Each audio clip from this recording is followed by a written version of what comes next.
நல்லா மொறு மொறுன்னு மசாலாலாம் அம்மியில் அரைச்ச டேஸ்ட்டில் கிராமத்து ஸ்டைலில் ஒரு மீன் வறுவல் தான் எப்படி செய்கிறதுன்னு பார்க்க போகிறோம். டேஸ்ட்டு அவ்வளோ அல்டிமேட்டாக இருக்கும்.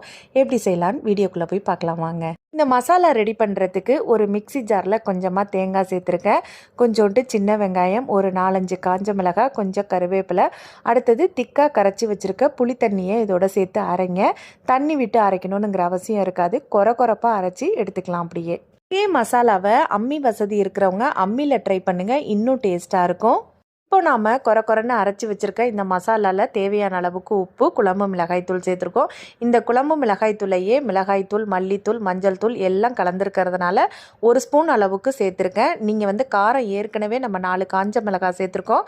காரத்துக்கு தகுந்தாற் போல் மிளகாய்த்தூள் அட்ஜஸ்ட் பண்ணி சேர்த்துக்கோங்க. இப்போ ஃபிஷ்ஷில் எல்லாத்தையும் மசாலாவை மேரினேட் பண்ணி அப்படியே ஒரு 1/2 மணி நேரத்துக்கு ஊற வச்சிடலாம்.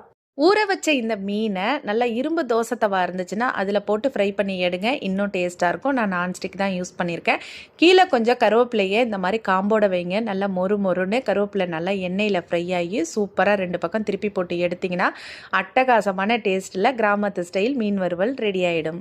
இந்த மாதிரி மசாலா அரைச்சி மீன் வறுத்து பாருங்கள், வேறு எந்த டேஸ்ட்டுமே பிடிக்காது, அவ்வளோ சூப்பராக இருக்கும். ட்ரை பண்ணி பாருங்கள்.